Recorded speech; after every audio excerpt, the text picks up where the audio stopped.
Tata cara berhubungan intim menurut Islam mencakup adab tata krama suami istri saat sebelum, ketika melakukan, hingga sesudah jimat aktivitas seksual. Adab berhubungan intim dalam Islam ini didasari dalil ayat Al-Quran, hadits sunnah Rasul, dan anjuran dari para ulama. Contoh adab berhubungan suami istri menurut Islam adalah memakai wewangian hingga berdoa sebelum melakukan jimat dan memulainya dengan cumbu rayu.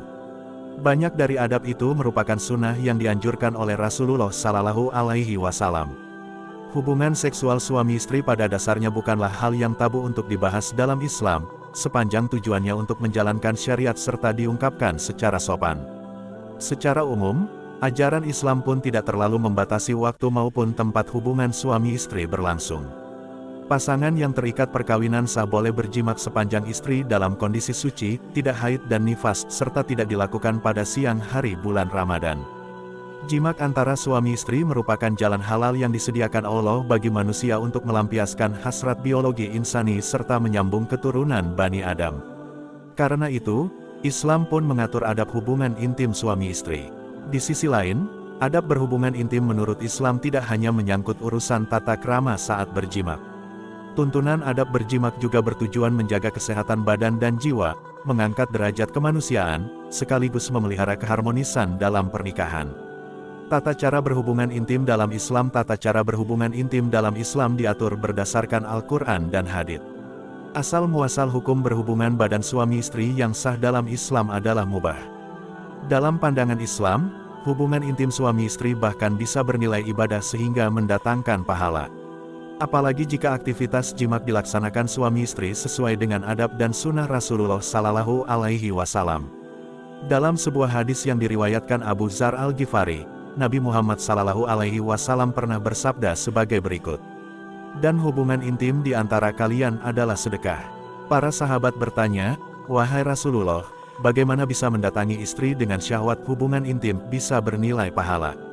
Rasulullah Sallallahu Alaihi Wasallam menjawab, bagaimana pendapatmu jika ada yang meletakkan syahwat tersebut pada yang haram berzina, bukankah bernilai dosa? Maka sudah sepantasnya meletakkan syahwat tersebut pada yang halal mendatangkan pahala. Hadis riwayat Muslim. Dari dalil tersebut, dapat ditarik sebuah benang merah jika Islam menjunjung tinggi adab atau tata krama dalam hubungan badan suami istri. Lantas, apa saja adab berhubungan intim dalam Islam yang sesuai sunnah Rasul? Berikut ini adab dalam tata cara berhubungan intim menurut Islam: memilih hari dan waktu yang baik untuk jimat, membersihkan badan sebelum jimat, memakai wangi-wangian sebelum jimat, salat sunnah 2 rakaat sebelum jimat, berdoa sebelum jimat, melakukan jimat di ruangan tertutup, memulai jimat dengan bercumbu rayu, memberikan rangsangan dengan meraba, melihat, dan mencium daerah sensitif, foreplay, menggunakan selimut sebagai penutup ketika berjimat, berdoa setelah jimat. Sejumlah ulama juga menambahkan tuntunan dalam adab berjimat. Misalnya, Imam Al-Ghazali di kitab berjudul Al-Adab Fid Din, seperti dikutip dari artikel, Adab Jimat menurut Imam Al-Ghazali, berikut ini, adab etika, berhubungan suami istri antara lain mengenakan wangi-wangian, menggunakan kata-kata yang lembut, mengekspresikan kasih mesra, memberikan kecupan menggelora, menunjukkan sayang senantiasa, membaca bismillah, tidak melihat kemaluan istri karena konon menurunkan daya penglihatan, mengenakan selimut atau kain saat bercinta, dan tidak menghadap kiblat. Sunnah sebelum berhubungan suami istri. Sunnah sebelum berhubungan suami istri meliputi beberapa adab jimat yang dicontohkan Rasulullah Sallallahu Alaihi Wasallam. Berikut ini sejumlah sunnah sebelum berhubungan suami istri. 1. Memilih hari dan waktu yang baik. Semua hari baik untuk melakukan hubungan suami istri selagi tidak dalam waktu-waktu yang dilarang berjimat, seperti siang hari pada bulan Ramadan, ketika ihram, menjelang waktu salat makruh, dan saat istri menstruasi atau nifas. Namun, ada juga hari yang dianjurkan sebagai waktu untuk melakukan hubungan suami istri, yakni Kamis malam setelah salat Isya, dini hari Jumat sebelum salat subuh, dan tengah hari sebelum sholat Jumat di luar bulan Ramadan. Anjuran itu juga punya keselarasan dengan firman Allah Subhanahu wa Ta'ala di Surah An-Nur ayat 58 yang terjemahannya sebagai berikut. Wahai orang-orang yang beriman, hendaklah hamba sahaya laki-laki dan perempuan yang kamu miliki dan orang-orang yang belum baligh dewasa di antara kamu meminta izin kepada kamu 3 kali, yaitu sebelum salat subuh, ketika kamu menanggalkan pakaian luarmu di tengah hari, dan setelah salat Isya. Itu adalah 3 waktu yang biasanya aurat terbuka bagi kamu. Tidak ada dosa bagimu dan tidak pula bagi mereka selain dari 3 waktu itu. Mereka sering keluar masuk menemuimu. Sebagian kamu memang sering keluar masuk atas sebagian yang lain. Demikianlah Allah menjelaskan ayat-ayat kepadamu. Allah Maha Mengetahui lagi Maha Bijaksana. Quran Surah An-Nur 24 ayat 58. Ayat di atas menjelaskan ada 3 waktu ketika aurat sering terbuka. Oleh sebab itu, Allah Subhanahu wa Ta'ala melarang hamba sahaya dan anak-anak di bawah umur masuk ke kamar tidur orang dewasa tanpa izin pada ketiga waktu tersebut. 2. Membersihkan badan sebelum hubungan suami istri. Sebelum berhubungan suami istri, disunahkan untuk membersihkan badan dengan mandi dan bersikat gigi sehingga memberikan kesegaran saat jimak. Apabila hendak melakukan hubungan jimak untuk kedua kali, juga dianjurkan membersihkan diri terlebih dahulu. Dalam sebuah hadits, Abu Rafi radhiyallahu an berkata sebagai berikut, Nabi Shallallahu Alaihi Wasallam pada suatu hari pernah menggilir istri-istri beliau mandi tiap kali selesai berhubungan bersama ini dan ini. Aku bertanya, ya Rasulullah, bukankah lebih baik engkau cukup sekali mandi saja?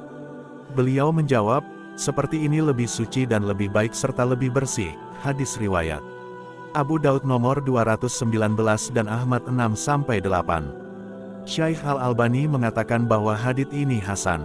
3. Memakai wangi-wangian sebelum berhubungan. Suami istri disunahkan bagi istri dan suami untuk memakai wangi-wangian sebelum jimak sehingga meningkatkan gairah.